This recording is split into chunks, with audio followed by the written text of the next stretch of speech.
राधे राधे। ओम गुरु ब्रह्मा गुरु विष्णु गुरुदेवो महेश्वरा गुरु साक्षात् परब्रह्म तस्मै श्री गुरुवे नमः। अखंड मंडलाकारं व्याप्ति येन चराचरं तत्पदं दर्शितं देवं तानमामि गुरुदेव। बोल गुरु भगवान की जय। गजाननं भूतगणाधिसेवितं कपित्थजम्बूफलचारुभक्षणं उमासुतं शोकविनाशकारिकं नमामि विघ्नेश्वर पादपङ्कजं। बोल गणपति गजानन भगवान की जय। सर्वमंगल मंगल्ये शिवे सर्वार्थ साधिके शरण्ये त्र्यंबके गौरी नारायणी नमस्तुते। शरणागत दीनार्थ परित्राण परायणे सर्वशास्त्रे हरिदेवी नारायणी नमस्तुते। बोल जगदम्बा रानी की जय। अम्बा मैया की जय। कर्पूर गौरम करुणावतारम संसारिचारम भुजगेन्द्रहारम सदा वसंतम हृदयारविंदे भवं भवानी सहितं नमामि। नागेन्द्रहाराय त्रिलोचनाय भस्मांगराय महेश्वराय नित्याय शुद्धाय दिगंबराय तस्मै नाकराय नमः शिवाय। ओम नमः शिवाय। ओम नमः शिवाय। ओम नमः शिवाय।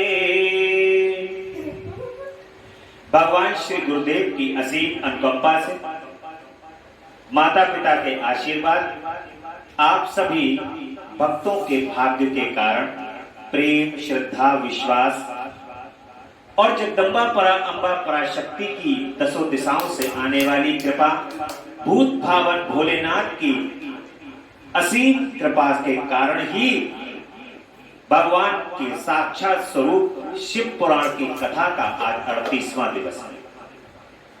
भगवान ने परम कृपा की है, जो उनकी कृपा से हमें इस कथा को सुनने का, श्रवण करने का सौभाग्य प्राप्त होगा। वे जगदम्बा अम्बा पराशक्ति के साथ दसों दिशाओं से हम पर कृपा कर रहे हैं और उनकी कथा को सुनने का सौभाग्य प्राप्त। निरंतर जगदम्बा अम्बा पराशक्ति के साथ भगवान शिव कथा को कहने में मग्न रहते हैं और भगवान शिव और माता की जो बीच की कथा है, श्रोता है मां और वक्ता है भगवान शिव। भगवान शिव जो है कथा सुनाते जाते हैं, जगदम्बा कथा को सुनती रहती है। इसी कथा के अंतर्गत भगवान गणेश की कथा का प्रसंग आया। भगवान गणेश की कथा को सुनने का एक अलग ही महत्व है। भगवान गणेश जो हैं वो अपनी कथा को सुनकर के अति प्रसन्न हो जाते हैं। किसी को यदि कोई भी कार्य नहीं करना हो, पूजा पाठ की विधि ना पता हो, बस केवल और केवल हाथ में अक्षत लेकर के गणेश जी की कथा को बस केवल सुना दे और गणेश जी के श्री चरण कमल में उन अक्षत को समर्पित कर दे, भगवान श्री गणेश आपकी हर मनोकामनाएं, संसार के अंदर कोई ऐसी मनोकामना नहीं है जो भगवान गणेश पूरी ना कर सके। भगवान गणेश बड़ी सहजता से उस मनोकामना को पूर्ण करते हैं। लेकिन बड़े हृदय से, सच्चे मन से भगवान गणेश की आप कथा को यदि दूसरों को सुनाते हैं तो बड़ी सहजता से प्रभु प्रसन्न होता है। ये तो कथा का महत्व है।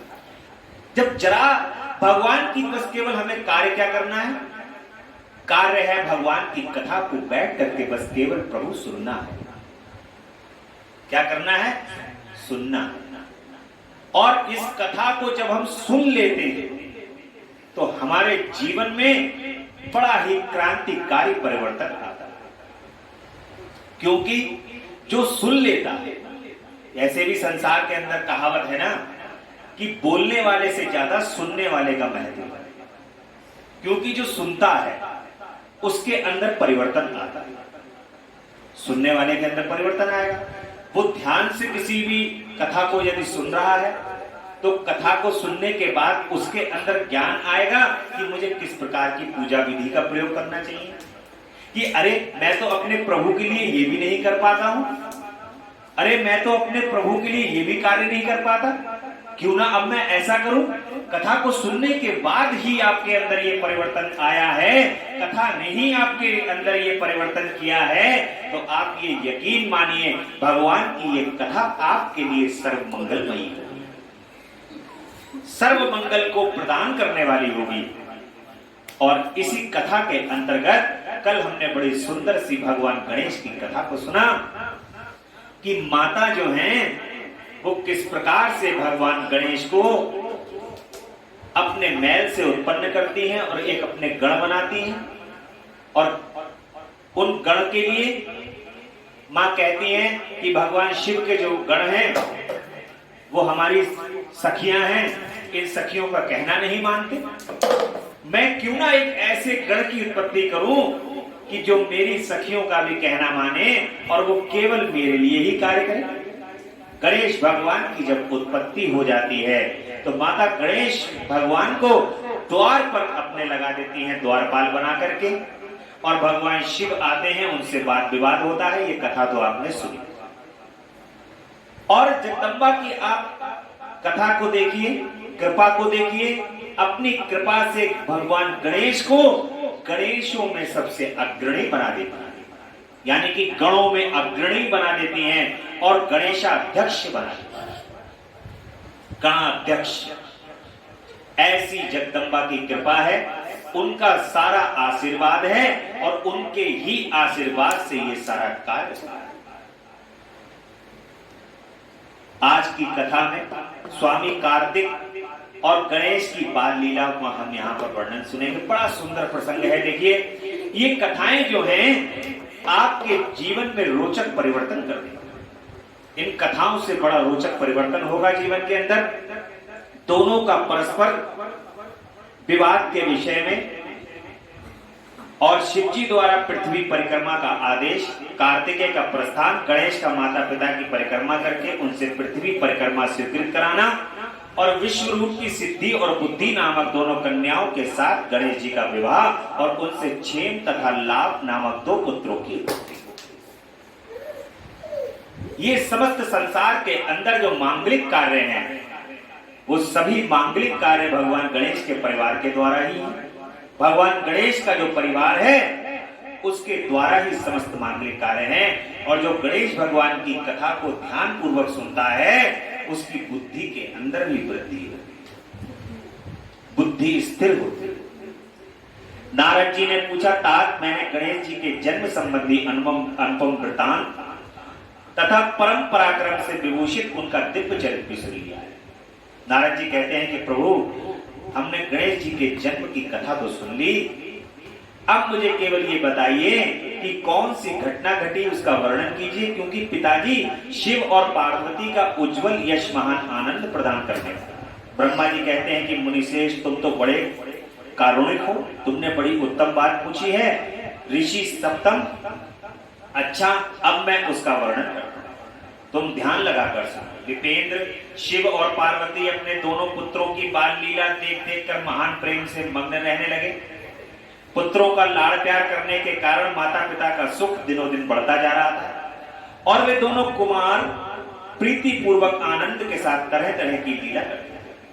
अब छोटे बच्चे होते हैं तो तरह तरह की लीलाएं बच्चे जो हैं वो किया करते हैं, उसको देख करके माता पिता प्रसन्न होते हैं, उनकी प्रसन्नता। ऐसे ही भगवान शिव और माता जो हैं वो अपने दोनों कार्तिकेय की और गणेश की बाल लीलाओं को देख करके प्रसन्न हो रहे हैं।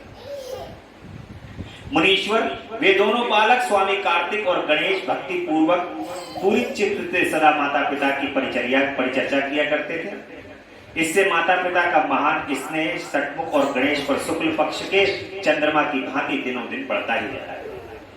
जो भी बालक बच्चे होते हैं जो अपने माता पिता को उनका सम्मान करते हैं, अपने माता पिता के कार्यों को कराते हैं, माता पिता का स्नेह अपने बालकों से दिनों दिन बढ़ता चला जाता है। क्योंकि इस संसार में माता पिता को इस संसार के अंदर कुछ भी नहीं चाहिए, केवल और केवल एक चीज अपने बच्चों से चाहिए होती है, वो है कि बच्चे उनका केवल सम्मान करें। क्यों? क्योंकि आपके माँ बापों ने जो आपको दिया है उसके बदले में आप उनको दे क्या सकते हैं? आप कुछ भी नहीं दे सकते। अगर आप अरबपति खरबपति भी हो जाएं तब भी अपने माता पिता को कुछ भी नहीं प्रदान कर सकते जो उन्होंने आपके लिए किया हुआ है, इसलिए आप उनका बदला कभी भी नहीं कर सकते। उनका केवल और केवल एक कार्य करने से ही उनके प्रसन्नता की वृद्धि कर सकते हैं। वो प्रसन्नता की वृद्धि है आप उनका केवल सम्मान करना, उनका आदर करना। यही केवल उनके लिए सच्चा प्रेम है, सच्ची श्रद्धा है। और एक समय शिव और शिवा दोनों प्रेम पूर्वक एकांत में बैठकर यूं विचार करने लगे कि ये हमारे दोनों पुत्र विवाह के योग्य हो गए। अब इन दोनों का शुभ विवाह कैसे संपन्न हो? माता और पिता जब बच्चे बड़े होते हैं तो उनको चिंता होती है अपने बच्चों के विवाह की। ऐसे ही भगवान शिव और माता पार्वती बैठे हुए हैं और दोनों सोच रहे हैं कि कार्तिकेय भी बड़े हो रहे हैं, गणेश भी बड़े हो रहे हैं, क्यों ना इन दोनों का विवाह कर दिया जाए। हमें तो जैसे शतानंद प्यारा है वैसे ही गणेश भी है। ऐसी चिंता में पड़कर वे दोनों लीलावश आनंद मग्न हो जाते हैं। माता पिता के विचार को जानकर उन दोनों पुत्र के मन में विवाह की इच्छा जाती है। अब वो भी सुन रहे हैं कि शादी होनी चाहिए, विवाह होना चाहिए, तो बच्चे भी कह रहे हैं हाँ भाई शादी होनी चाहिए हमारी। वे दोनों पहले मैं विवाह करूंगा, पहले मैं विवाह करूंगा, इस तरीके का उन दोनों के अंदर विवाद छिड़ गया। यूं बारंबार कहते हुए विवाद करने लगे। तब जगत के अधीश्वर वे दोनों दंपति पुत्रों की बात सुनकर लौकिक आचरण का आश्रय ले परम विस्मय को प्राप्त हुआ। कुछ समय बाद उन्होंने अपने दोनों पुत्रों को बुलाया और उनसे इस प्रकार कहा।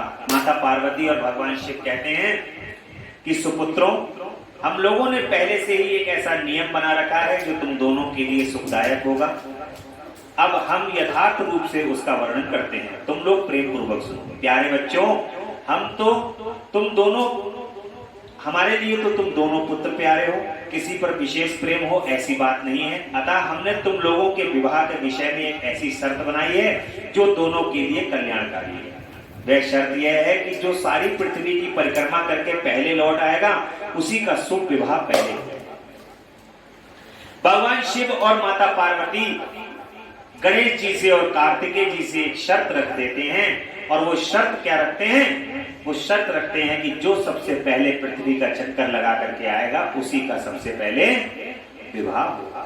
ब्रह्मा जी कहते हैं कि मुनि, माता पिता की ये बात सुनकर सर्जन्मा महाबली कार्तिकेय तुरंत ही अपने स्थान से पृथ्वी की परिक्रमा करने के लिए चले। परंतु अगाध बुद्धि संपन्न भगवान गणेश जो हैं बुद्धि के देवता हैं। भगवान गणेश का जो बार है वो बुधवार है। और बारंबार मन में विचार करने लगे कि अब मैं क्या करूं, कहां जाऊं, परिक्रमा तो मुझसे हो नहीं सकेगी क्योंकि कोस भर चलने के बाद आगे मुझसे चला जाएगा। भगवान गणेश कहते हैं यार मैं कैसे परिक्रमा करूं। लंबोदर विकटो विघ्नाशो विनायका। भगवान का गणेश का जो पेट है वो लंबोदर है, पेट भगवान का बड़ा हुआ है। भगवान कह रहे हैं थोड़ी दूर चलूंगा, गणेश जी कह रहे हैं और थक जाऊंगा, कैसे चल पाऊंगा यार। कार्तिक तो निकल गए पृथ्वी की परिक्रमा करने के लिए बड़ी तेजी से, परिक्रमा तो मुझसे हो नहीं पाएगी। गणेश जी कह रहे हैं परिक्रमा तो मुझसे हो नहीं पाएगी क्योंकि कोष भर चलने के बाद मैं थक जाऊंगा, फिर सारी पृथ्वी की परिक्रमा करके मैं कैसे सुख प्राप्त कर सकूंगा। ऐसा विचार कर गणेश ने जो कुछ किया उसे तुम सुनो। उन्होंने अपने घर लौटकर विधि पूर्वक स्नान किया और माता पिता से इस प्रकार कहा। गणेश जी कहते हैं कि पिताजी एवं माताजी, मैंने आप लोगों की पूजा करने के लिए यहाँ 2 आसन स्थापित किए। शंकर जी को पार्वती जी को दोनों को ले आते हैं, आसन पे बैठा देते हैं। आप दोनों इस पर विराजिए और मेरा मनोरथ पूर्ण करिए। ब्रह्मा जी कहते हैं कि मुनि गणेश की बात सुनकर पार्वती और परमेश्वर उनकी पूजा ग्रहण करने के लिए आसन पर विराजमान हो गए। तब गणेश ने उनकी विधि पूर्वक पूजा की और बारंबार प्रणाम करते हुए उनकी 7 बार प्रदक्षिणा करी। माता को और पिता को दोनों को बैठाया आसन पर और माता पिता का दोनों का पूजन किया। और पूजन करने के बाद तक उनकी जो है वो परिक्रमा 7 परिक्रमाएं भगवान गणेश ने जो हैं वो माता पार्वती और भगवान शिव की लगा ली। तब गणेश ने, बेटा नारद, गणेश तो बुद्धि के सागर थे ही, वे हाथ जोड़कर प्रेम मग्न माता पिता की ओर स्तुति करके कहते हैं कि गणेश जी कहते हैं कि माता जी तथा हे पिताजी, आप लोग मेरी उत्तम बात सुनिए और शीघ्र ही मेरा शुभ विवाह कर दीजिए। गणेश जी कह रहे हैं कि मेरा शुभ विवाह कर दीजिए। ब्रह्मा जी कहते हैं कि मुनि महात्मा गणेश का ऐसा वचन सुनकर माता पिता महाबुद्धिमान गणेश से कहते हैं, माता शिव और माता शिवा और शिव कहते हैं कि बेटा तू पहले काननों सहित इस सारी पृथ्वी की परिक्रमा तो कर आ, कुमार आ गया हुआ है, तू भी जा और उससे पहले लौट आ, तब तेरा विवाह पहले कर दिया जाए। ब्रह्मा जी कहते हैं कि मुनि नियम परायण गणेश माता पिता की ऐसी बात सुनकर कुपित हो तुरंत बोल उठे। भगवान गणेश से कहते हैं कि हे माता जी तथा हे पिताजी, आप दोनों सर्वश्रेष्ठ धर्म रूप और महाबुद्धिमान हैं, अतः धर्मानुसार मेरी बात सुनिए। मैंने 7 बार पृथ्वी की परिक्रमा की और फिर आप लोग ऐसी बात क्यों कह रहे हैं? ब्रह्मा जी कहते हैं कि मुनि शिव पार्वती तो बड़े लीलानंदी ही ठहरे, वे गणेश का कथन सुन लौकिक गति का आश्रय लेकर के कहते हैं। भगवान शिव और माता पार्वती कहती हैं कि पुत्र, तूने समुद्र पर्यंत विस्तार वाली बड़े बड़े काननों से युक्त इस सप्तद्वीपति विशाल पृथ्वी की परिक्रमा कब कर ली? ब्रह्मा जी कहते हैं कि मुनि जब शिव पार्वती ने ऐसा कहा तब उसे सुनकर महाबुद्धिमान गणेश भगवान कहते हैं, भगवान गणेश कहते हैं कि माताजी एवं पिताजी, मैंने अपनी बुद्धि से आप दोनों शिव पार्वती की पूजा करके प्रदक्षिणा कर ली है, अतः मेरी समुद्र पर्यंत पृथ्वी की परिक्रमा पूरी हो गई। धर्म के संग्रह भूत वेदों और शास्त्रों में जो ऐसे वचन मिलते हैं वे सत्य हैं अथवा असत्य हैं। वे वचन है कि जो पुत्र माता पिता की पूजा करके उनकी प्रदक्षिणा करता है उसे पृथ्वी परिक्रमा जनित फल सुलभ हो जाता है। जो माता पिता की परिक्रमा पूजा करके और उनकी परिक्रमा कर लेता है वो समझ लीजिए कि समस्त तो उसने पृथ्वी का चक्कर लगा लिया, ऐसा शास्त्रों में लिखा हुआ है। जो माता पिता को घर पर छोड़कर तीर्थ यात्रा के लिए जाता है वह माता पिता की हत्या से मिलने वाले पाप का भागी होगा, क्योंकि पुत्र के लिए माता पिता का चरण सरोज ही महान तीर्थ है। अन्य तीर्थ तो दूर जाने पर प्राप्त होते हैं, परंतु धर्म का साधन भूत यह तीर्थ तो पाप से ही पास, माता पिता के जो पाप हैं पास हैं उसी से ही सुलभ। देखिए किसी भी तीर्थ स्थान पर या किसी भी पूजा की पद्धति को जब आप करते हैं तो अपने माता पिता से उस पूजा की पद्धति को या किसी भी तीर्थ स्थान पर या किसी भी स्थान पर जाने की आज्ञा अवश्य ले लीजिए, क्योंकि आप कितना भी अच्छा कार्य संसार के अंदर यदि करने जा रहे हैं और आपने यदि अपने माता पिता से उसकी आज्ञा नहीं ली है तो आपके लिए वो माटी के समान है। आपका भाग्य कदापि बढ़ोतरी नहीं हो सकती। इसलिए ऐसा जो वेद शास्त्र निरंतर घोषित करते रहते हैं उसे फिर आप लोग असत्य कर दीजिए, और यदि वह असत्य हो जाएगा तो निसंदेह वेद भी असत्य हो जाएंगे और वेद द्वारा वर्णित आपका यह स्वरूप भी झूठा समझा जाएगा। इसलिए या तो शीघ्र ही मेरा शुभ विवाह कर दीजिए अथवा यूं कह दीजिए कि वेद शास्त्र झूठे हैं, आप दोनों धर्म रूप हैं, अतः भली भांति विचार करके इन दोनों में जो परमोत्तम प्रतीत हो उसे प्रयत्न पूर्वक करना चाहिए। गणेश जी समझा रहे हैं क्योंकि समस्त वेद शास्त्र सभी कुछ गणेश जी के उदर में विराजमान, पूरा ब्रह्मांड जो है वो उनके उदर में है, और उनके उदर की तृप्ति कैसे होती है? भगवान के उदर की तृप्ति होती है लड्डू से, मोदक से। मोदक प्रिय भगवान का एक नाम क्या है? मोदक प्रिय। मोदक खाते हैं भगवान और मोदक से बड़ी जल्दी प्रसन्न हो जाते हैं, पेट भर जाता है, पेट पर हाथ फेर करके कहते हैं कि जो मांगा है वो तुम्हारा। मुनि तब तो बुद्धिमानों में श्रेष्ठ उत्तम बुद्धि संपन्न तथा महान ज्ञानी है। वे पार्वती नंदन गणेश इतना कहकर चुप हो गए। उधर वे दोनों पति पत्नी जगदीश्वर शिव पार्वती गणेश के वचन सुनकर परम विस्मित हुए। तदंतर वे यथार्थभाषी एवं अद्भुत बुद्धि वाले अपने पुत्र गणेश की प्रशंसा करते हुए बोले, भगवान शिव और शिवा कहते हैं कि बेटा तू महान आत्मबल से संपन्न है, इसी से तुझ में निर्मल बुद्धि उत्पन्न हुई है। तूने जो बात कही है वह बिल्कुल सत्य है, अन्यथा नहीं। दुख का अवसर आने पर जिसकी बुद्धि विशिष्ट हो जाती है उसका दुख उसी प्रकार भी विनष्ट हो जाता है जैसे सूर्य के उदय होते ही अंधकार। कभी भी दुख का समय आए तो अपनी बुद्धि को नष्ट नहीं करना चाहिए, विवेक पूर्वक कार्य करते हुए उस संकट से निपटने का हल ढूंढना चाहिए। जो लोग संकट आता है और बुद्धि का हरण हो जाता है, सोचते हैं कि अरे अब तो इससे निकलने का कोई रास्ता ही नहीं है, परंतु जो हिम्मत रख करके अपने बुद्धि और विवेक का प्रयोग करते हैं वो उस कठिन समय से भी बाहर निकल जाते हैं। बड़ी आसानी से वे लोग उस समय से बाहर निकल जाते हैं। कभी भी व्यक्ति को संकट के समय में अपनी बुद्धि को नष्ट नहीं करना चाहिए और इस प्रकार नहीं कहना चाहिए कि अब हम क्या करें। कुछ समय शांत रहने के बाद बुद्धि का प्रयोग करते हुए उस समय को निकालते हुए और भगवान के भजन को करते हुए विवेक पूर्ण तरीके से उस कठिन समय से बाहर निकलना चाहिए। यही बुद्धिमानों की पहचान है। जैसे बुद्धिहीन के पास बल कहां, पुत्र वेद शास्त्र और पुराणों में बालक के लिए धर्म पालन की जैसी बात कही गई है वह सब तूने पूरी कर ली है।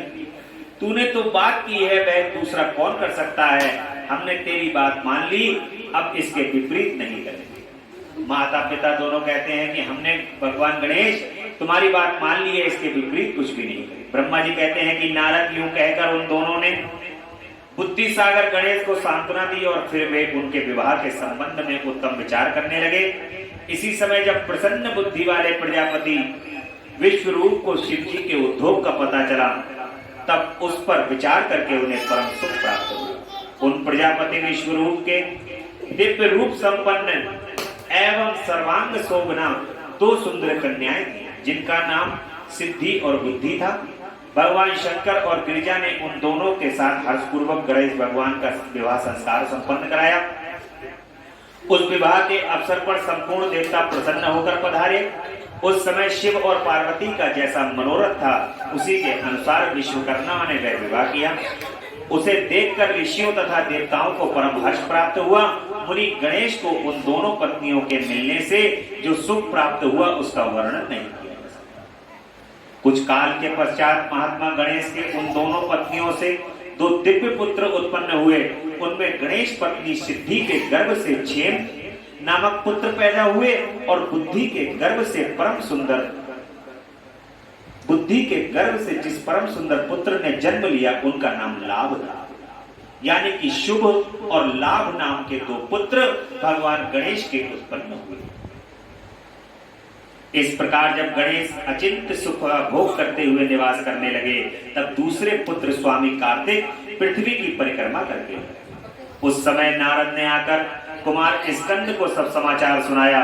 उन्हें सुनकर कुमार के मन में बड़ा क्षोभ हुआ और वे माता पिता शिवा और शिव के द्वारा रोके जाने पर भी न रुककर क्रांच पर्वत की ओर चल दिए। देवऋषि उसी दिन से शिवपुत्र स्वामी कार्तिक का कुमारत्व यानी कुंवारापन प्रसिद्ध हो गया और उनका नाम त्रिलोकी में विख्यात हो गया। कुमार के नाम से प्रसिद्ध हो गए कार्तिकेय जी, क्योंकि भगवान कार्तिकेय ने विवाह नहीं किया। जब गणेश जी का विवाह हुआ, दोनों में वाद विवाद हुआ, गणेश जी का विवाह पहले कर दिया गया और वो मन के अंदर रोष रखते हुए क्रौंच पर्वत पर चले जाते हैं और कुमारत्व को धारण कर लेते हैं और वह सुखदायक सर्व पापहारी पुण्यमय और उत्कृष्ट ब्रह्मचर्य की शक्ति प्रदान करने वाले हैं। कार्तिक की पूर्णिमा को सभी देवता ऋषि तीर्थ और मुनीश्वर सदा कुमार का दर्शन करने के लिए क्रौंच पर्वत पर जाते। कार्तिक पूर्णिमा जानते होंगे। कार्तिक पूर्णिमा कार्तिक पूर्णिमा दीपावली के बाद जो पूर्णमासी आती है उसको कार्तिक पूर्णिमा कहते हैं। और उस कार्तिक पूर्णिमा पर सभी लोग स्वामी कार्तिक का दर्शन करने के लिए जाते हैं और उनके दर्शन करने से संपूर्ण पाप नष्ट हो जाते हैं और उसे मनोवांछित फल की प्राप्ति होती है। इधर स्कंद का बिछोह हो जाने पर उमा को महान दुख हुआ। उन्होंने दीन भाव से अपने स्वामी शिव जी से कहा कि प्रभु आप मुझे साथ लेकर वहां चलिए। तब प्रिया को सुख देने के निमित्त स्वयं भगवान शंकर अपने एक अंश से उस पर्वत पर गए और सुखदायक मल्लिकार्जुन नामक ज्योतिर्लिंग के रूप में वहीं प्रतिष्ठित हुए। मल्लिकार्जुन में भगवान शिव जो हैं वो वहीं जाकर के, जब बेटा नहीं आया तो माता पिता सोचते हैं कि लाओ हम ही चले। जैसे कि आज रिवाज है, जब बच्चे बाहर नौकरी करते हैं तो माता पिता खुद स्वयं अपना जो मकान बना हुआ है वो छोड़ करके बच्चों के पास पहुंच जाते हैं कि लाइए, जब बच्चे नहीं आ सकते हैं तो हम पहुंच जाएं। उसी प्रकार भगवान शिव मल्लिकार्जुन ज्योतिर्लिंग की स्थापना वहां पर कर देते हैं और पहुंच जाते हैं एक अंश के रूप में। वे सत्पुरुषों की गति तथा अपने सभी भक्तों के मनोरथ पूर्ण को करने वाले हैं। वे आज भी शिवा के सहित उस पर्वत पर विराजमान है। भगवान शिव ने कहा कि माता के साथ जो है वो मैं इसी पर्वत पर विराजित हूं। बेटा नारद, वे दोनों शिवा शिव भी पुत्र स्नेह से विहल होकर प्रत्येक पर्वत पर कुमार को देखने के लिए जाते हैं। प्रत्येक पर्व पर कुमार को देखने के लिए जाते हैं। अमावस्या के दिन वहां स्वयं शंभु पधारते हैं। भगवान शिव जो है वो हर मावस को वहां उस पर्वत पर रहते हैं और पूर्णिमा के दिन जगदम्बा जाते हैं। एक एक दिन दोनों ने बना रखे हैं कि लल्ला के पास जो है वो अमावस्या पर जाएंगे भगवान शिव और माता पार्वती पूर्णमासी बनाते। मुनीश्वर, तुमने स्वामी कार्तिक और गणेश का जो वृतांत मुझसे पूछा था वह सब मैंने तुम्हें कह सुनाया। इसे सुनकर बुद्धिमान मनुष्य समस्त पापों से मुक्त हो जाता है और उसकी सभी शुभकामनाएं पूर्ण हो जाती है। जो मनुष्य इस चरित्र को पढ़ता अथवा पढ़ाता है, वह सुनता अथवा सुनाता है, निसंदेह उसके सभी मनोरथ सफल हो जाते हैं। यह अनुपम आख्यान पाप नाशक, कीर्तिप्रद, सुखवर्धक, आयु को बढ़ाने वाला, स्वर्ग की प्राप्ति कराने वाला, पुत्र पौत्र की वृद्धि करने वाला, मोक्षप्रद, शिव जी के उत्तम ज्ञान का प्रदाता, शिव पार्वती में प्रेम उत्पन्न करने वाला और शिव भक्ति वर्धक। इस प्रसंग को जो सुनता है, इस प्रसंग को सुनने से भगवान शिव की भक्ति बढ़ती है, माता की भक्ति, क्योंकि दो पुत्रों की ये कथा है। और अपने जैसे ये कार्तिकेय और भगवान गणेश पुत्र हैं, वैसे ही हमें भी जगदम्बा और भगवान शिव का पुत्र बनना है, आज्ञाकारी पुत्र बनना है, माता पिता से स्नेह, क्योंकि वे हमारे भी तो माता पिता हैं। उसी प्रकार से हमें उनका स्नेह प्राप्त करना है और उनका स्नेह प्राप्त करने के लिए हमें वैसा ही बनना है जैसे भगवान गणेश का और भगवान कार्तिक का स्वभाव भगवान माता पार्वती और भगवान शिव के लिए, तभी तो हम वैसे बन पाएंगे।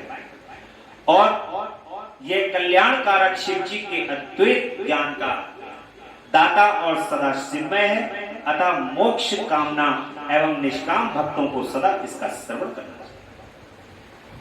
रुद्र संहिता का ये कुमार खंड यहां पर विश्राम लेगा। बोलिए गणेश भगवान की जय, स्कंद भगवान की जय। हर हर महादेव, हर हर महादेव, जगदम्बा रानी की जय। अब यहां से रुद्र संहिता का पंचम खंड, जिसको युद्ध खंड कहा जाता है, वो प्रारंभ होगा। तारक पुत्र तारकाक्ष, विद्युमाली और कमलाक्ष की तपस्या, ब्रह्मा द्वारा उन्हें वर प्रदान कर मय द्वारा उनके लिए 3 पुरों का निर्माण और उसकी सजावट शोभा का वर्णन किया गया है। नारद जी ने कहा कि पिताजी जो गणेश और स्वामी कार्तिक की उत्तम कथाओं से ओतप्रोत तथा आनंद प्रदान करने वाला है, भगवान शंकर के गृहस्थ संबंधी उस उत्तम चरित्र को हमने सुन लिया। अब आप कृपा करके उस परमोत्तम चरित्र का वर्णन कीजिए जिससे रुद्रदेव ने खेल ही खेल में दुष्टों का वध किया। महान वीरशाली भगवान शंकर ने देवद्रोहियों के तीनों नगरों को एक ही साथ एक ही बाण में किस कारण एवं कैसे भस्म कर डाला था। भगवान जिनके भाल से बाल चंद्रमा सुशोभित है तथा जो सदा माया के साथ विहार करने वाले हैं, उन भगवान शंकर का चरित्र तो देव ऋषियों को आनंद प्रदान करना है। आप वह सारा चरित्र विस्तार पूर्वक वर्णन कीजिए। ब्रह्मा जी कहते हैं, मुनि श्रेष्ठ ऋषि श्रेष्ठ, पहले किसी समय व्यास ने सनत कुमार से ऐसा ही प्रश्न किया था। उस समय सनत कुमार ने जो कुछ उत्तर दिया वह मैं वर्णन। उस समय सनत कुमार ने कहा था कि महाबुद्धिमान व्यास जी, विश्व का संहार करने वाले चंद्रमौली शिव ने जिस प्रकार एक ही बाण से त्रिपुर को भस्म किया था, वह चरित्र कहता हूं। सुनो मुनीश्वर, जब शिव कुमार स्कंद ने तारकासुर को मार डाला तब उसके तीनों पुत्रों को महान संताप हुआ। उनमें तारकाक्ष सबसे ज्येष्ठ था, बिंदुमाली मझला था और छोटे का नाम कमलाक्ष था। उन तीनों में समान बल था। वे जितेंद्रिय, सदा कार्य के लिए उद्धत, संयमी, सत्यवादी, दृढ़चित्त, महान और वीर और देवों में द्रोह कराने वाले। उन तीनों में सभी उत्तमोत्तम एवं मनोहर भावों का परित्याग करके मेरु पर्वत की एक कंदरा में जाकर परम अद्भुत तपस्या आरंभ की। वहां हजारों हजारों वर्षों तक ब्रह्मा जी की प्रसन्नता के लिए अत्यंत उग्र तप किया। तब सुर और असुरों के गुरु महायशस्वी ब्रह्मा जी उनकी तपस्या से अत्यंत संतुष्ट होकर उन्हें वर देने के लिए प्रकट हुए। ब्रह्मा जी ने कहा कि महादैत्यों, मैं तुम लोगों के तप से प्रसन्न हो गया हूं, अतः तुम्हारी कामना के अनुसार तुम्हें सभी वर प्रदान करूंगा।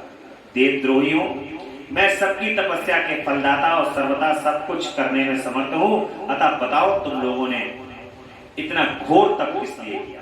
सनत कुमार कहते हैं कि मुनि ब्रह्मा जी की यह बात सुनकर उन सबने अंजलि बांधकर पितामह के चरणों में प्रणिपात किया और फिर धीरे धीरे अपने मन की बात कहना आरंभ की।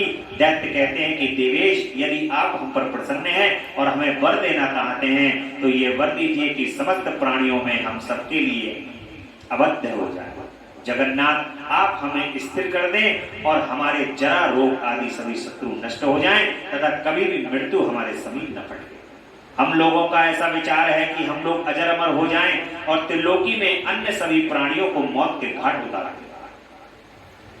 कुछ लोग क्या करते हैं, कुछ लोगों के पूजा पाठ करने का, तप करने का उद्देश्य क्या होता है कि हमें भगवान की परम भक्ति प्राप्त हो, उनका प्रेम स्नेह प्राप्त हो, संसार में सब मंगलमय हो, सभी का आनंद हो, सभी निरोगी हो, स्वस्थ हो, दीर्घायु हो। कुछ लोगों का उद्देश्य यही होता है। परंतु कुछ लोगों का उद्देश्य होता है कि केवल और केवल मैं, हे प्रभु करुणामय, इतना वर मुझे दीजिए, एक मैं जिंदा रहूं, बाकी सभी मार दीजिए। कुछ लोगों के जो अंदर की जो प्रवृत्ति होती है वो इस प्रकार की होती है कि मेरा ही कल्याण हो और मेरे अलावा किसी का कल्याण ना हो। इस और ऐसी भावना जो होती है वो दैत्यों की भावना। दैत्य ऐसी भावना को रखते हैं, जो दुष्ट हृदय होते हैं वो ऐसी भावना रखते हैं, और जो देव हृदय होते हैं, देवताओं का हृदय रखने वाले होते हैं, वो सबका परम कल्याण चाहते हैं। और जब सबका परम कल्याण चाहते हैं तब उसी में ही आपका परम कल्याण छुपा। यदि आप कहोगे कि प्रभु इस संसार के अंदर सभी सुखी हो जाएं, तभी आप सुखी होगे, क्योंकि जब समस्त संसार सुखी हो जाएगा तो फिर आप कहां बचे, आप भी तो संसार में ही होंगे। इसलिए प्रभु के श्री चरण कमल में एक प्रार्थना सदैव ऐसी करनी चाहिए कि प्रभु सबको सुखी कर दो, सबको प्रसन्न कर दो, सबको दीर्घायु करो, सबके रोगों का नाश करो, सबको प्रसन्न चित्तता और अपनी भक्ति प्रदान करो। क्योंकि जब भगवान के भक्त सब हो जाएंगे तो सबका मन निर्मल हो जाएगा, अधर्म का तो फिर सवाल ही नहीं। सब जगह धर्म की स्थापना हो जाएगी, और धर्म चारों ओर जब स्थापित हो जाएगा तो फिर अन्याय किसी के साथ होगा।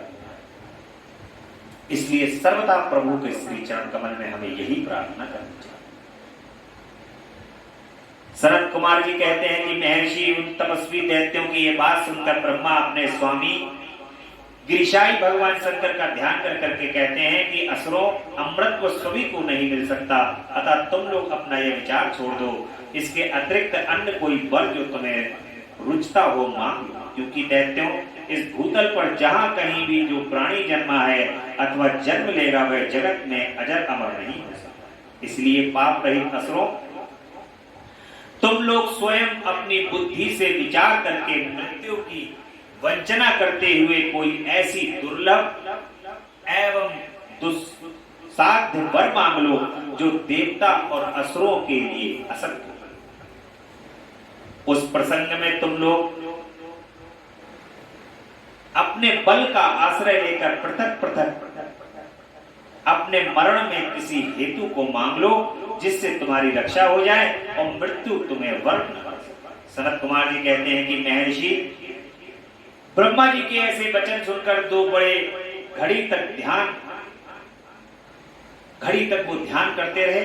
फिर कुछ सोच विचार करके सब लोग पितामह ब्रह्मा जी से कहते हैं, दैत्य कहते हैं कि भगवान, यद्यपि हम लोग प्रबल पराक्रमी हैं, तथापि हमारे पास कोई ऐसा घर नहीं है जहां हम शत्रुओं से सुरक्षित रहकर सुखपूर्वक निवास कर सकें।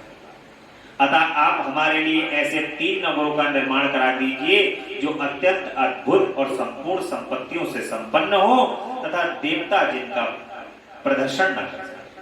वो कह रहे हैं कि ऐसा स्थान बना दो प्रभु, ऐसा स्थान बना दो जहां हम चले जाएं और रुक जाएं वहां पर जाकर के, ताकि देवता जो है वो वहां पर ना आए, हम सुरक्षित रहे। लोकेश, आप तो जगत गुरु हैं, हम लोग आपकी कृपा से ऐसे तीनों पुरों में अधिष्ठित होकर इस पृथ्वी पर विचरण करेंगे।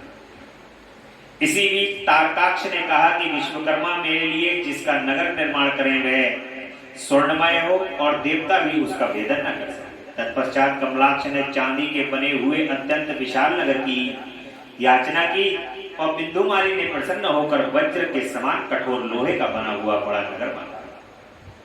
एक ने सोने का, एक ने चांदी का और एक ने लोहे का घर मांग लिया।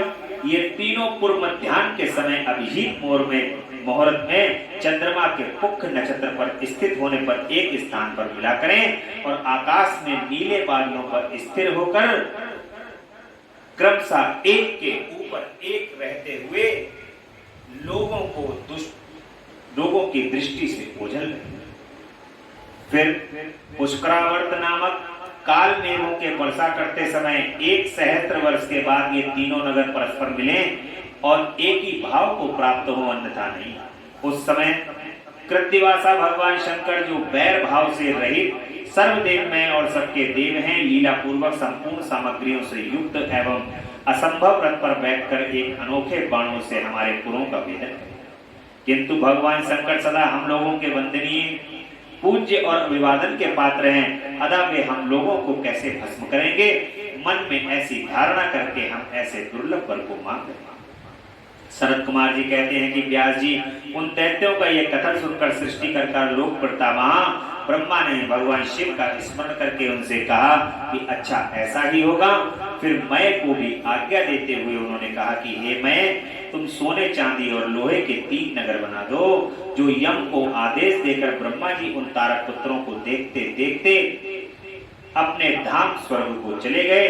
तदंतर धैर्यशाली मैंने अपने तपोबल से नगरों का निर्माण करना।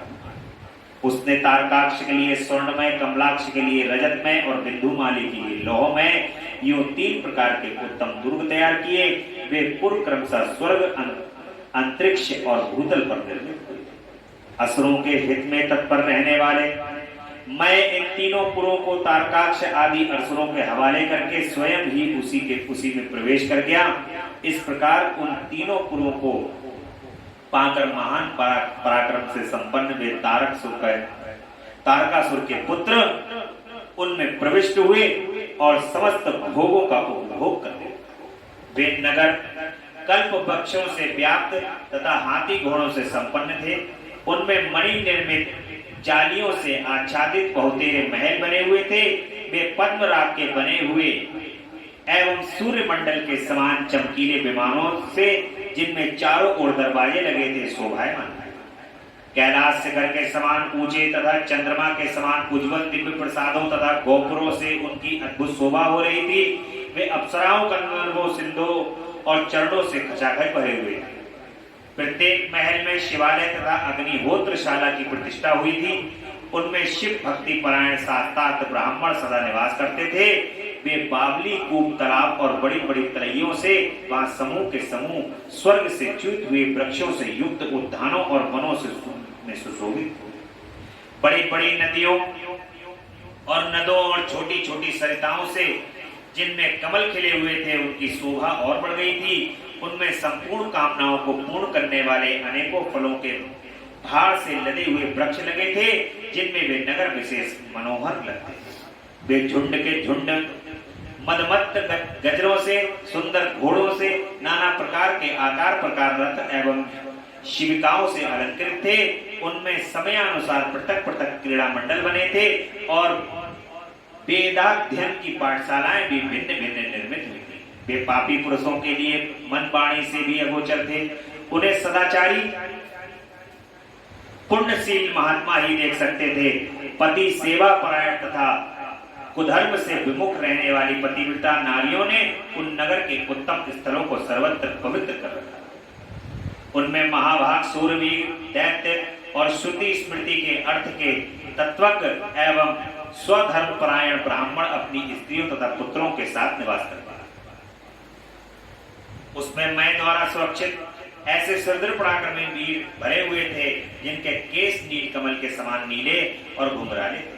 वे सभी सुशिक्षित थे, जिससे उनमें सदा युद्ध की लालसा भरी रहती थी। वे बड़े बड़े समरों से प्रेम करने वाले थे। ब्रह्मा और शिव का पूजन करने से उनके पराक्रम विशुद्ध थे।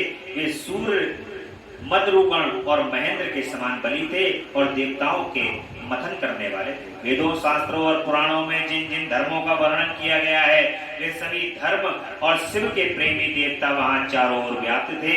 उन नगरों में प्रवेश करके वे दैत्य सदा शिव भक्ति रत होकर सारी त्रिलोकी को बाधित करके विशाल राज्य का उपभोग करते। मुनि इस प्रकार वहां निवास करने वाले उन पुण्यात्माओं के सुख एवं प्रीति पूर्वक उत्तम राज्य का पालन करते हुए बहुत लंबा समय बीत। शरद कुमार जी कहते हैं कि महर्षि तदंतर तारक पुत्रों के प्रभाव से दग्ध हुए इंद्र आदि सभी देवता दुखी हो परस्पर सलाह करके ब्रह्मा जी की शरण में गए। वहां संपूर्ण देवताओं में दीन होकर प्रेम पूर्वक पितामह को प्रणाम किया और अवसर देखकर उनसे अपना टुकड़ा सुनाते हुए कहा कि देवता कहते हैं कि धाता, त्रिपुरों के स्वामी तारक पुत्रों ने अपने मायासुर ने समस्त स्वर्गवासियों को संतप्त कर दिया है। ब्रह्मा, इसलिए हम लोग दुखी होकर के आपकी शरण में आए हैं। आप उनके पद का कोई उपाय कीजिए जिससे हम लोग सुखी रह सके। ब्रह्मा जी कहते हैं कि देवगणों, तुम्हें दानवों से विशेष भय नहीं करना चाहिए। मैं उनके पद का उपाय बतलाता हूँ। भगवान शिव तुम्हारा कल्याण करेंगे। मैंने ही इन दैत्यों को बढ़ाया है, अतः मेरे हाथों इनका वध होना उचित नहीं। साथ ही त्रिपुर में इनका पुण्य भी वृद्धिगत होता रहेगा। अतः इंद्र सहित सभी देवता शिव जी से प्रार्थना करें। वे सर्वाधीश यदि प्रसन्न हो जाएंगे तो वे ही तुम लोगों का कार्य।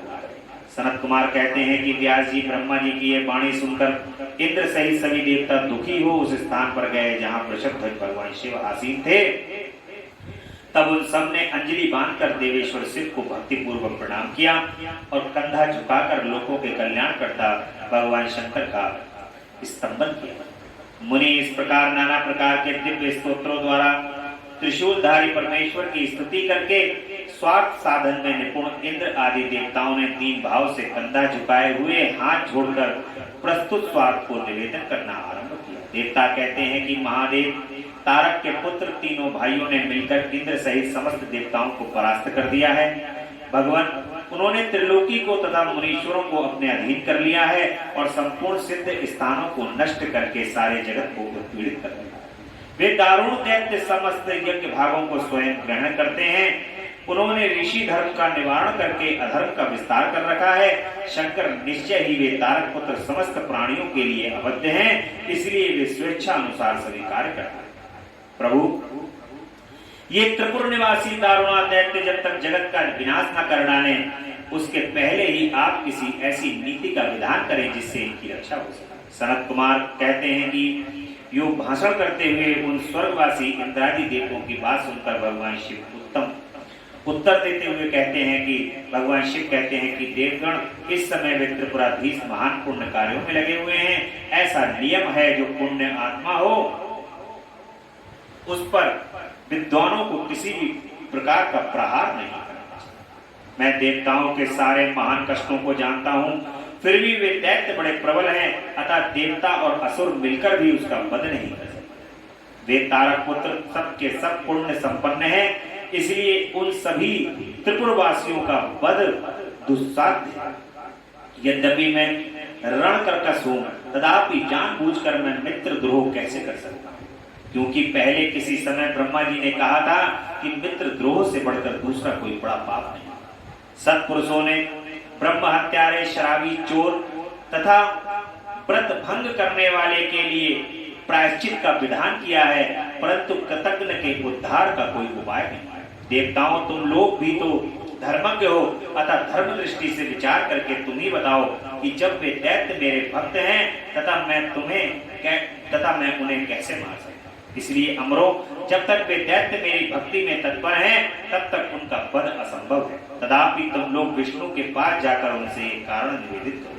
तदंतर देवगण भगवान विष्णु के समीप गए और उनके द्वारा ऐसी व्यवस्था की गई जिससे वे असुर शैव सनातन धर्म से विमुख होकर सर्वदा अनाचरण परायण हो गए।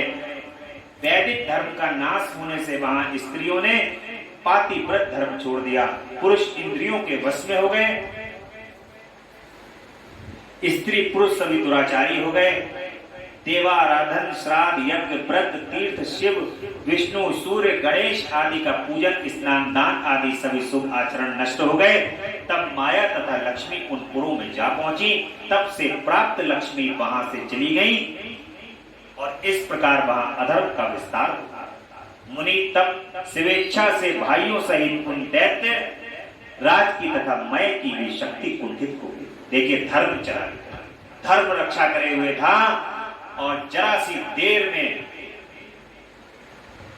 देवताओं के लालच में वहां पर तितर बितर हो गए, सब अधर्म का कार्य करने लगे। पतिव्रता स्त्रियां धर्म से विमुख हो गई और वहां पर सूर्य भगवान गणेश की, विष्णु जी की, भगवान शिव की जो पूजा होती थी वो भी सब नष्ट भ्रष्ट हो गई। लोगों की बुद्धि भ्रष्ट हो गई, इंद्रियां अपना कार्य करने लगी और इंद्रियों में संतृप्त होकर के लगातार अधर्म की जगह अधर्म का कार्य करने लगे। और यही जो है देवता लोग चाहते थे, ऐसा हो जाए तो फिर इनका आगे वध कर, क्योंकि भगवान शिव ने भी कहा है कि जब तक धर्म रहेगा तब तक मैं ऐसा नहीं कर सकता। व्यास जी कहते हैं कि सनत कुमार जब भाइयों तथा पूर्ववासियों सहित उस दैत्यराज की बुद्धि विशेष रूप से मोह छन्न हो गई, तब उसके बाद कौन सी घटना घटी, विभो वह सारा वृतांत बता। सनत कुमार ने कहा कि महर्षि जब तीनों पुरों को विरोक्त दशा हो गई, दैत्यों ने शिवार्चन का परित्याग कर दिया, संपूर्ण स्त्री धर्म नष्ट हो गया और चारों ओर दुराचार फैल गया, तब भगवान विष्णु और ब्रह्मा के साथ सब देवता कैलाश पर्वत पर भगवान शिव के साथ सुंदर शब्दों में भगवान शिव की स्तुति की। महेश्वर देव, आप परमोत्कृष्ट आत्मबल से संपन्न हैं। आप ही सृष्टि के कर्ता, ब्रह्मा पालक हैं और विष्णु पालक हैं, कर्ता ब्रह्मा जी हैं और संहार कर्ता रुद्र हैं। पर ब्रह्म स्वरूप आपको नमस्कार। यूं महादेव स्तंभन करने से देवों ने उन्हें साष्टांग प्रणाम किया। फिर भगवान विष्णु ने जल में खड़े होकर अपने स्वामी परमेश्वर शिव का मन ही मन स्मरण करके तन्मय हो दक्षिणा मूर्ति के द्वारा प्रकटित रुद्र मंत्र का 1.5 करोड़ की संख्या तक जप किया। जब तक सभी देवता उन महेश्वर में मन लगाकर यूं स्तुति करते रहे, देवों ने कहा कि प्रभु, आप समस्त प्राणियों के आत्मस्वरूप कल्याणकर्ता और भक्तों की पीड़ा को हरने वाले हैं। आपके गले में नीला चिन्ह है जिससे आप नीलकंठ कहलाते।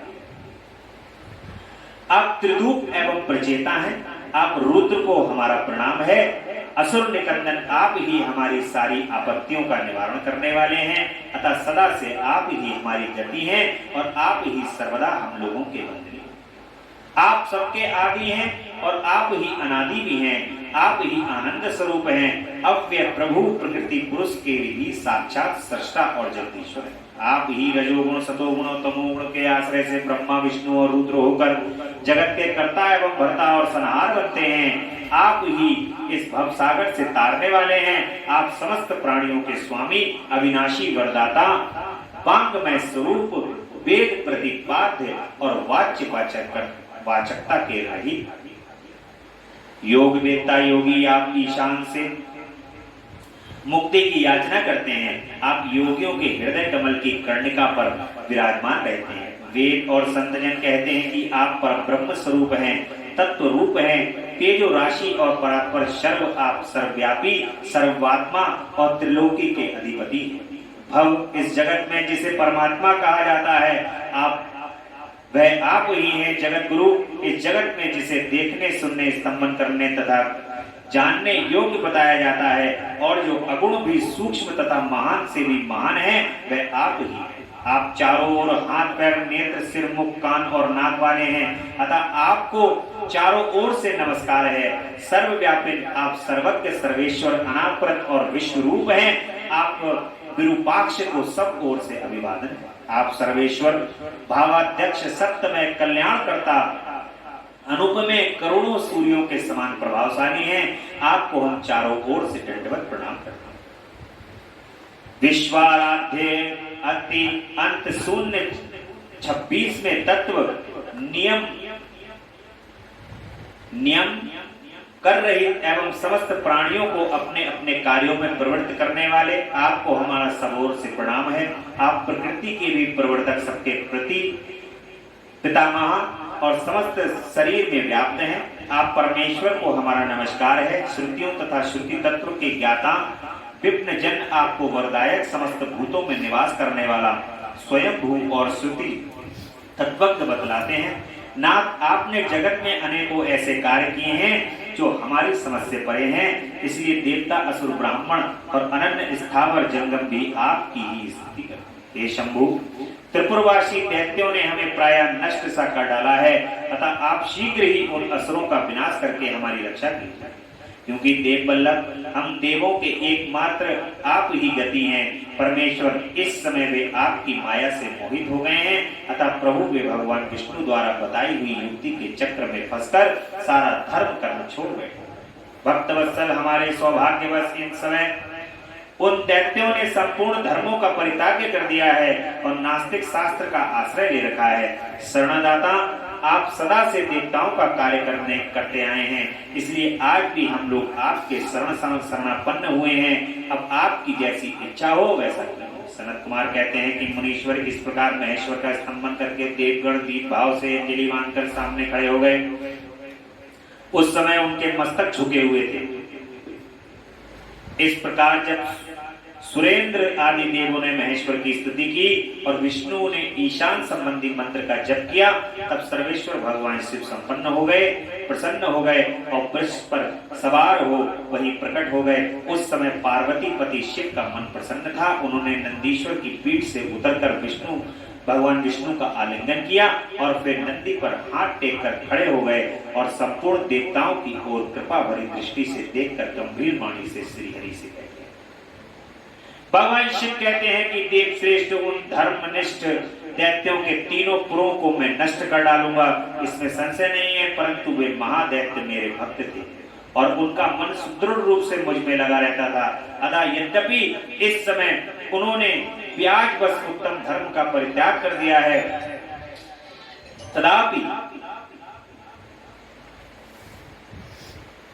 तथापि इस समय उन्होंने ब्याज बस उत्तम धर्म का परित्याग कर दिया है।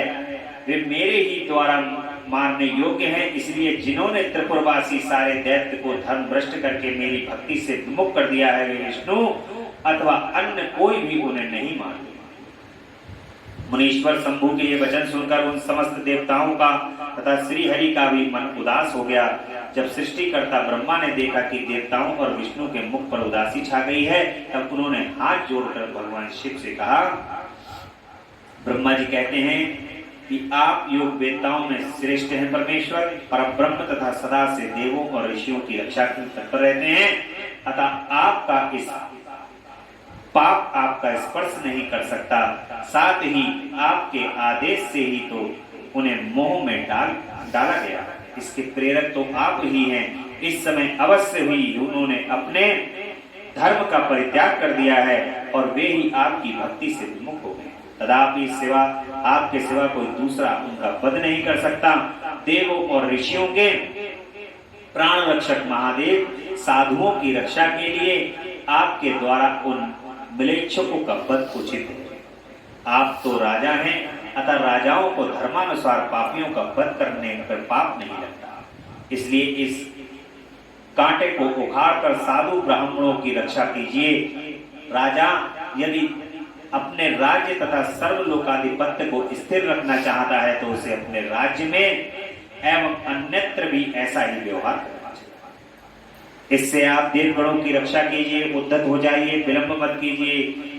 देव देवेश, बड़े बड़े मुनीश्वर, यज्ञ, संपूर्ण वेद शास्त्र और विष्णु भी निश्चय ही आपकी प्रज्ञा है। प्रभु आप देवताओं के सर्वभौम सम्राट हैं। वे श्री हरि आदि देवगण तथा सारा जगत आपका ही कुटुंब है। अजन्मा देव श्री हरि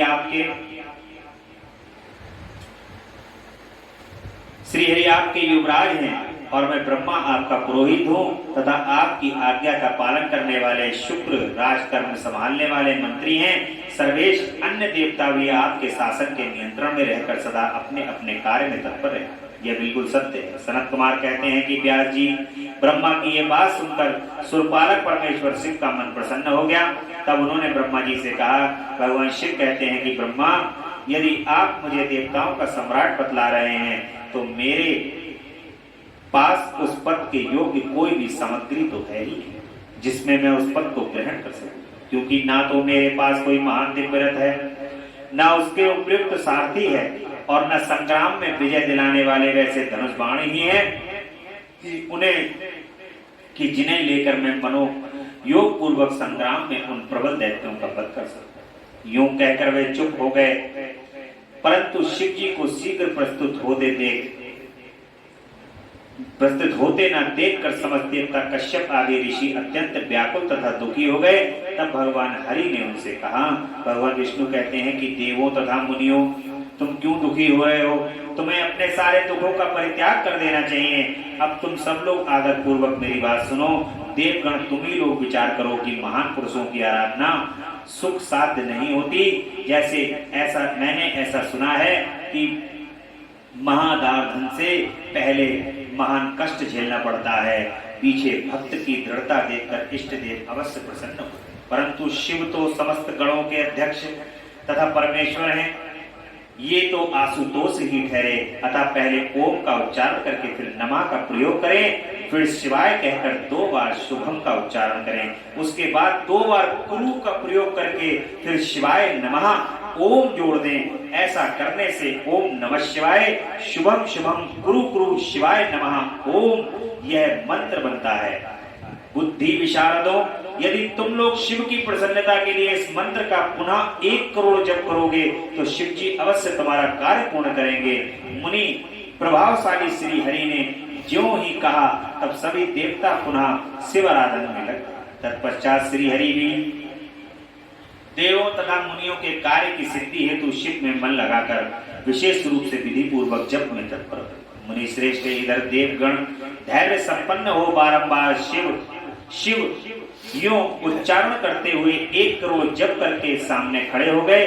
इसी समय स्वयं साक्षात शिव पूर्वोक्त स्वरूप धारण करके प्रकट हो गए और यूं कहने लगे। भगवान शिव कहते हैं कि हरि ब्रह्मा, देवगण तथा उत्तम व्रत का पालन करने वाले मुनियों, मैं तुम लोगों के इस जप से प्रसन्न हो गया हूँ, अतः तुम लोग अपना मनोवांछित वर मांगो। देवताओं ने कहा कि देवादिदेव कल्याणकर्ता जगदीश्वर, यदि आप हम पर प्रसन्न हो और देवों की विकलता का विचार करके शीघ्र ही त्रिपुर का संहार कर दीजिए। परमेश्वर आप दीनबंधु तथा कृपा की खान है, आपने ही सदा से हम देवताओं की बारंबार विपत्तियों में रक्षा की, अतः इस समय भी आप हमारी रक्षा कीजिए। सनत कुमार कहते हैं कि ब्रह्मा, तब और ब्रह्मा श्री विष्णु जी देवों की वह बात सुनकर शिव जी मन ही मन प्रसन्न हुए और पुनः इस प्रकार कहते हैं। भगवान शिव कहते हैं कि अरे ब्रह्मा, देवगण तथा मुनियों, अब त्रिपुर को नष्ट हुआ ही समझो। तुम लोग आदर पूर्वक मेरी बात सुनो और उसके अनुसार करो। मैंने पहले जिस दिव्य रथ, सारथी, धनुष और उत्तम बाणों को अंगीकार किया है वह सब शीघ्र ही तैयार करो। विष्णु तथा विधे निश्चय ही तुम दोनों त्रिलोकी के अधिपति हो, इसलिए तुम्हें चाहिए कि मेरे लिए प्रयत्न पूर्वक सम्राट के योग्य सारा उपकरण प्रस्तुत कर दो। तुम दोनों सृष्टि के सृजन और पालन कार्य में नियुक्त हो, अतः त्रिपुर को नष्ट हुआ समझकर देवताओं की सहायता के लिए ये कार्य अवश्य करो। यह शुभ मंत्र जिसका तुम लोगों ने जप किया है महान पुण्यमय तथा मुझे प्रसन्न करने वाला है।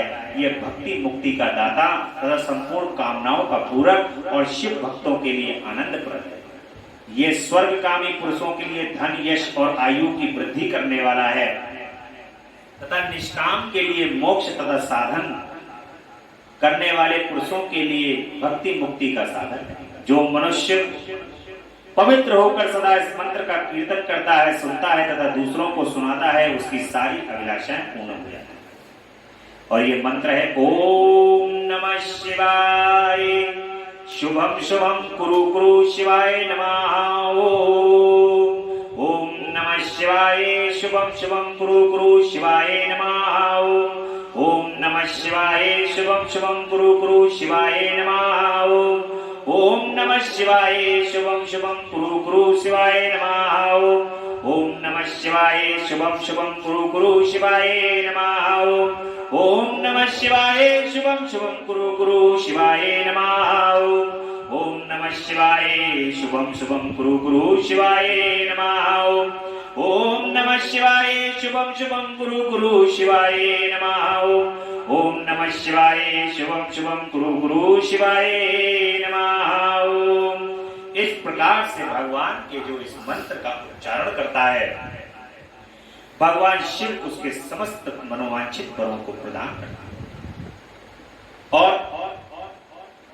भगवान खुद कह रहे हैं कि आयु की वृद्धि करने वाला ये निष्कामों के लिए मोक्ष तथा साधन को प्रदान करने वाला भुक्ति मुक्ति का साधन।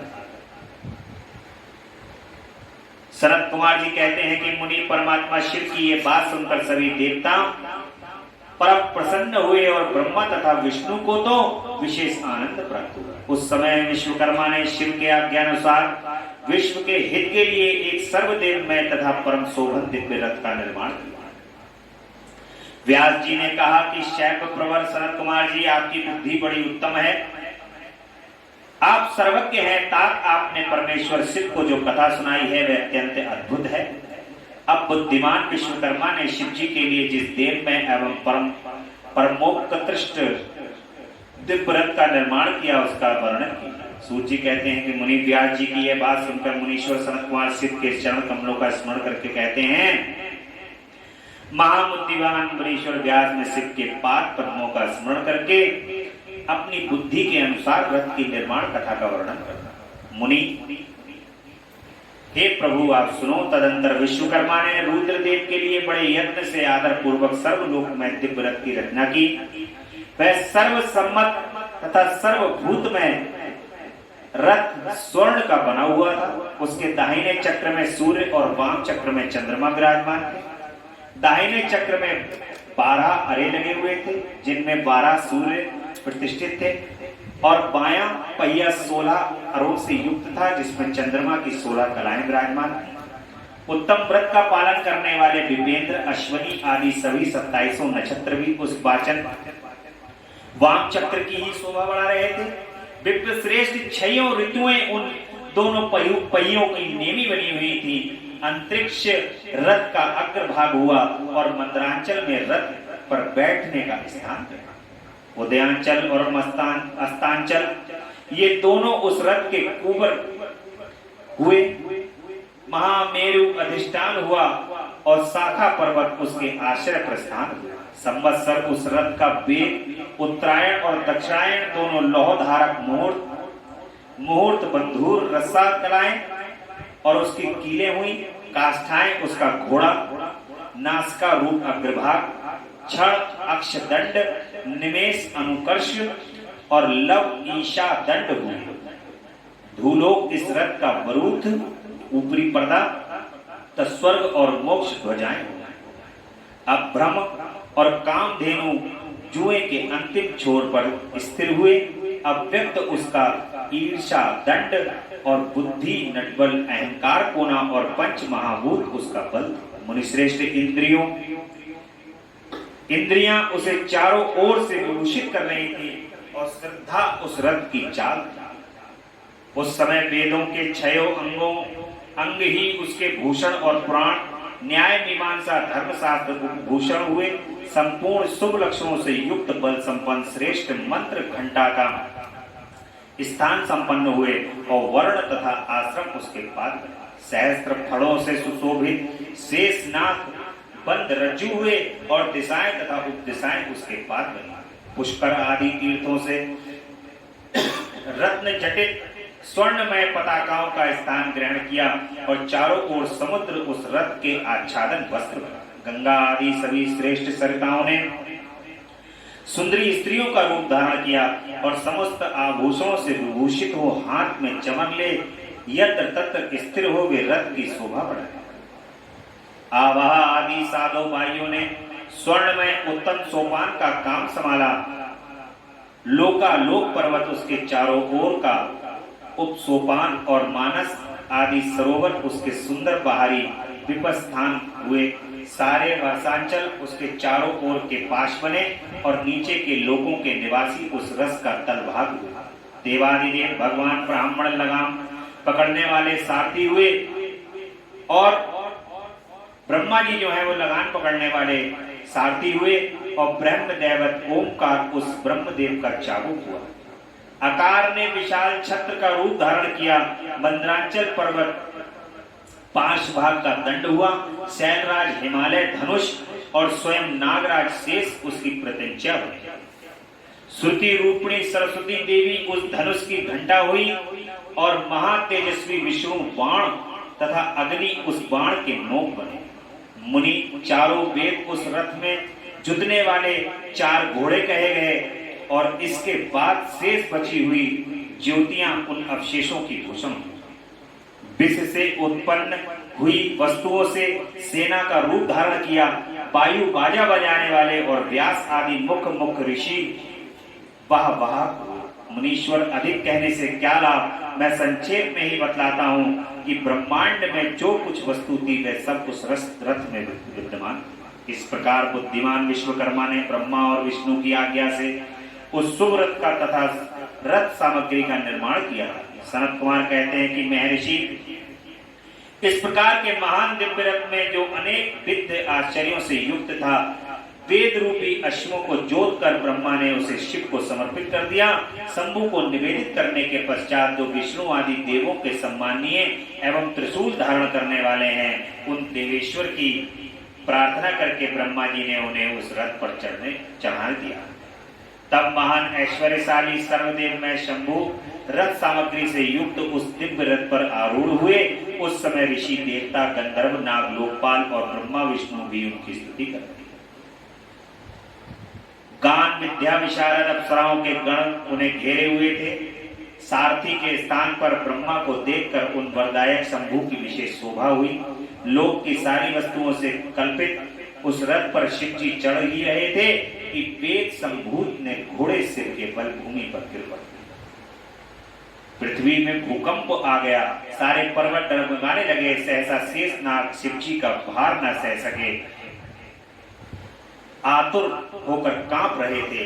तब उसी क्षण भगवान धरणी ने उठकर नंदीश्वर का रूप धारण किया और रथ के नीचे जाकर उसे ऊपर को उठाया। परंतु नंदीश्वर भी रथारूढ़ महेश के उस उत्तम तेज को न सहन कर सके, अतः उन्होंने तत्काल ही पृथ्वी पर घुटने टेके। तत्पश्चात भगवान ब्रह्मा ने शिव जी की आज्ञा से हाथ में चाबुक ले घोड़े को उठाकर उस श्रेष्ठ रथ को खड़ा किया। तदंतर महेश द्वारा अधिष्ठित उस उत्तम रथ में बैठे हुए ब्रह्मा जी ने रथ में जुते हुए मन और वायु के समान वेगशाली वेद में अश्वों को उन तपस्वी दानवों के आकाश स्थित तीनों पुरों को लक्ष्य करके आगे बढ़ाया। तत्पश्चात लोगों के कल्याण करता भगवान रुद्र देवों की ओर दृष्टिपात करके कहने लगे कि सुश्रेष्ठों, यदि तुम लोग देवों तथा अन्य प्राणियों के विषय में पृथक पृथक पशुत्व की कल्पना करके उन पशुओं का आधिपत्य मुझे प्रदान करोगे, तभी मैं उन असुरों का संहार करूंगा, क्योंकि वे दैत्य श्रेष्ठ सभी मारे जा सकते हैं, अन्यथा उनका वध असंभव है। सनत कुमार जी कहते हैं कि मुनि अगाध बुद्धि संबंधी वाली देव भगवान शंकर यह बात सुनकर सभी देवता पशुत्व के प्रति सशंकित हो उठे, जिससे उनका मन खिन्न हो गया। तब वे उनके भाव को समझकर अंबिकापति शंभु करुणाद्र हो गए। फिर वे हंसकर उन देवताओं से इस प्रकार कहते हैं। भगवान शिव कहते हैं कि देव श्रेष्ठों, पशु भाव प्राप्त होने पर भी तुम लोगों का पतन नहीं होगा। मैं उस पशु भाव से विमुक्त होने का उपाय बताता हूँ, सुनो और वैसा ही करो। समाहित मन वाले देवताओं, मैं तुम लोगों से सच्ची प्रतिज्ञा करता हूं कि जो इस दिव्य पशुपालन व्रत का पालन करेगा वह पशुत्व से मुक्त हो। श्रेष्ठों, तुम्हारे अतिरिक्त जो प्राणी भी मेरे पशुपत व्रत को करेंगे वे सभी निसंदेह पशुत्व से छूट जाएंगे। जो नैष्ठिक ब्रह्मचर्य का पालन करते हुए 12 वर्ष तक, 6 वर्ष तक अथवा 3 वर्ष तक मेरी सेवा करेगा अथवा कराएगा, वह पशुत्व से विमुक्त हो जाएगा। इसलिए श्रेष्ठ देवताओं, तुम लोग भी इस परमोत्कृष्ट दिव्य व्रत का पालन करोगे तो इसी समय पशुत्व से मुक्त हो जाओगे, इसमें कोई भी संशय नहीं। सनत कुमार जी कहते हैं कि महर्षि परमात्मा महेश्वर का वचन सुनकर विष्णु और ब्रह्मा आदि देवताओं ने कहा कि तथेति, बहुत सी अच्छा है, ऐसा होगा। इसलिए बड़े बड़े देवता तथा असुर भगवान शंकर के पशु बने और पशुत्व की पास से विमुक्त करने वाले रुद्र पशुपति हुए। तभी से महेश्वर का पशुपति नाम विश्व में विख्यात हो गया। यह नाम समस्त लोगों में कल्याण को प्रदान करने वाला है। और उस समय संपूर्ण देवता तथा ऋषि हर्ष मग्न होकर जय जयकार करने लगे और देवेश्वर ब्रह्मा विष्णु तथा अनन्य प्राणी भी परमानंद मग्न हो गए। इस अवसर पर महात्मा शिव का जैसा रूप प्रकट हुआ था उसका वर्णन सैकड़ों वर्षों में भी नहीं हो सकता। तदंतर जो शिवा तथा संपूर्ण जगत के स्वामी और समस्त प्राणियों के सुख प्रदान करने वाले हैं, वे महेश्वर यूं सुसज्जित होकर त्रिपुर का संहार करने के लिए प्रस्थित हुए। जिस समय देव देव महादेव त्रिपुर का विनाश करने के लिए चले, उस अवसर पर देवराज आदि सभी प्रधान देवता भी उनके साथ प्रतिष्ठित हुए। पर्वत के समान विशालकाय उन सुरेश्वरों का मन प्रसन्न था। वे सूर्य के समान प्रकाशित हो रहे थे। वे सभी हाथों में हल, साल, मूसल, भुसुंडी और नाना प्रकार के पर्वत जैसे विशाल आयुधों को धारण करके हाथी, घोड़े, सिंह एवं रथ और बैलों पर सवार हुए। उस समय जिनके शरीर पर परम प्रकाशमान थे और मन महान उत्साह से संपन्न थे तथा जो नाना प्रकार के अस्त्र शस्त्रों से सुसज्जित थे, वे इंद्र, ब्रह्मा और विष्णु आदि देव शंभु की जय जयकार बोलते हुए महेश्वर के आगे आगे चले। सभी दंडी तथा जटाधारी मुनि हर्ष मानने लगे और आकाशाचारी सिद्ध एवं चारण पुरुषों की दृष्टि करने लगे। विपेंद्र त्रिपुर की यात्रा करते समय जितने गणेश्वर शिव जी के साथ थे उनकी गणना करके कौन पार पा सकता है। तथापि मैं कुछ का वर्णन करता हूँ। योगियों, समस्त गणराजों में श्रेष्ठ भृंगी गणेश्वरों तथा देव गणों से घिरकर विमान पर आरूढ़ हो महेंद्र की भांति त्रिपुर का विनाश करने के लिए चले। उनके साथ साथ केश, विगतपास, महाकेश, महाज्वर, सोमबल्ली, सवर्ण, सोमप, सनक, सोतकुक, सूर्यवर्चा, सूर्य प्रेक्षाकक, सूर्याक्ष, सूरीनामा, सुर सुंदर, प्रकंद, कुंदर, चंड, कंपन, अधिकंपन, इंद्रजय, यंता, हिमकर, शताक्ष, पंजाक्ष, सहस्त्राक्ष, महोदर, सतीजहु, शताश्य, रंक, कर्पूर पूतन, द्विशिक, त्रिशिक, अहंकार कारक, अजवक्त्र, अष्टवक्त्र, हृदयवक्त्र, अर्धवक्त्र आदि बहुत से अप्रेमय बलशाली वीर गणाध्यक्ष लक्ष्य लक्षण की परवाह न करते हुए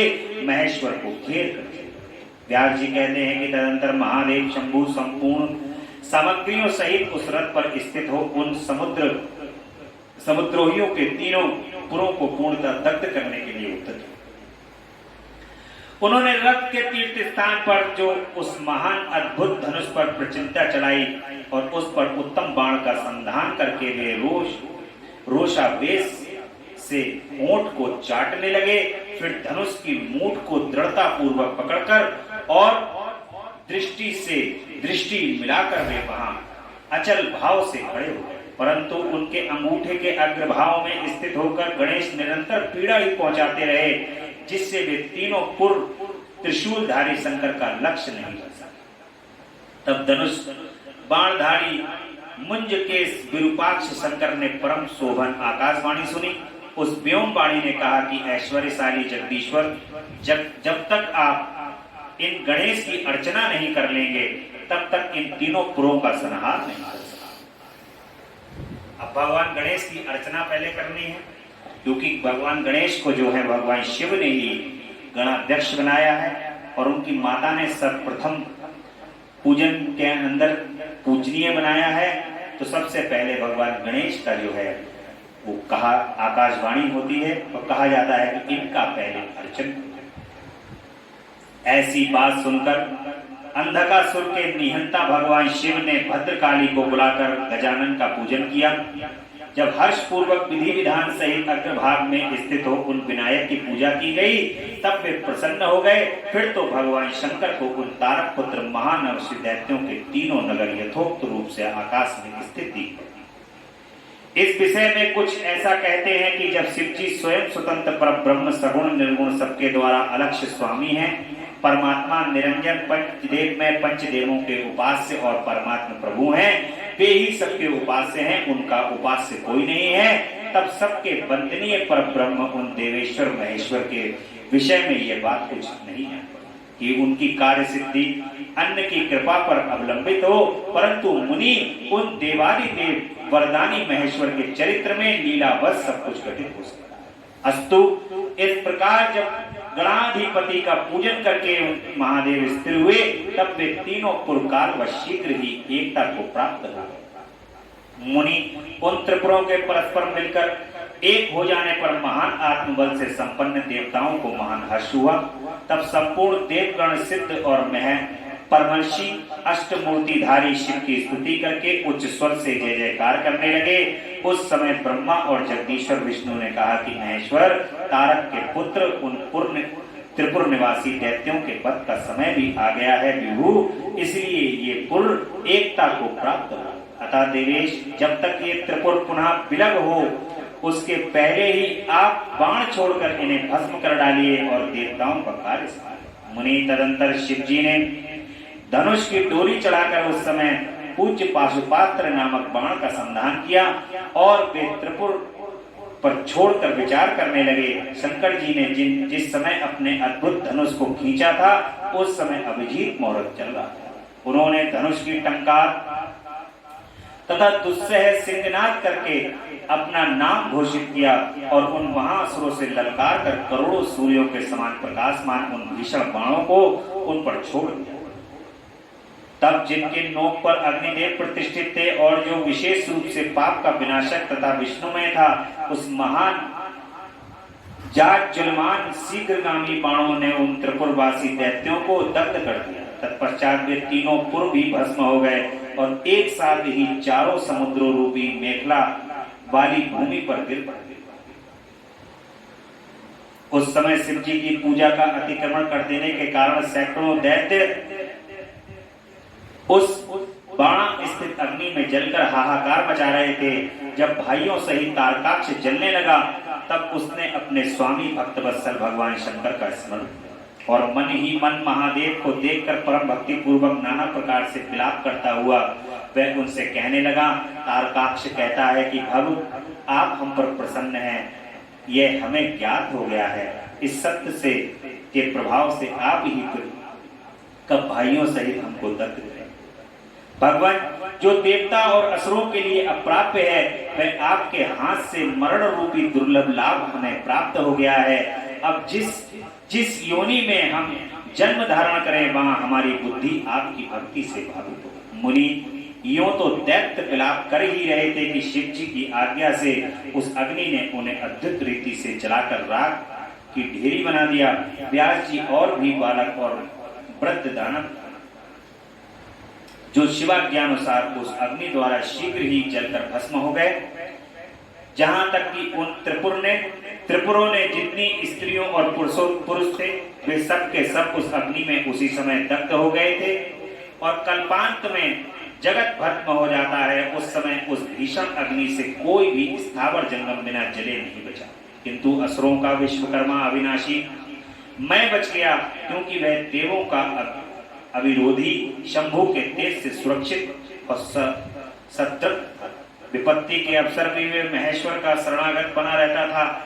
जिन दैत्यों तथा अन्य प्राणियों का भाव अभाव अथवा कृत अकृत के प्राप्त होने पर नाशकारक पतन नहीं होता, वे विनाश से बचे रहते। इसलिए सत्पुरुषों को अत्यंत संभावित उत्तम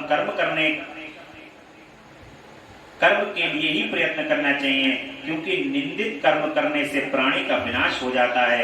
अतः गहरित कर्म का आचरण भूल कभी ना करें। उस समय जो भी दैत्य बंधु बांधवों सहित शिव जी की पूजा में तत्पर थे, वे सब के सब शिव पूजा के प्रभाव से दूसरे जन्म में गणों के अधिपति।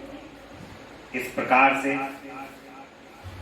आज की कथा में आपने यहाँ पर तीनों तारकासुर के जो तीनों पुत्र हैं, इनका आपने वध देखा। भगवान ने इन तीनों को एक दिशा में लाकर के दग्ध कर दिया, भस्म कर दिया इनकी पूरी, और इन असुरों को भी भस्म कर दिया और इनका कल्याण किया, अपना गण बना दिया। देवों के स्तंभन से शिव का कोप शांत होना और शिव का उन्हें वर देना, मैं दानव का शिव जी के समीप आना और उनसे वर दिया जाना। शिव जी से वर पाकर मैं पितल लोक में जाना, ये हम कल की कथा में सुनेंगे। कल से सुनेंगे इस कथा को। यहां से आज की कथा यहीं विश्राम लेती है। बोलिए शंकर भगवान की जय। तेरा पल पल बीता जाए, मुख से जप ले नमः शिवाय। तेरा पल पल बीता जाए, ओम नमः शिवाय, ओम नमः शिवाय, ओम नमः शिवाय, ओम नमः शिवाय।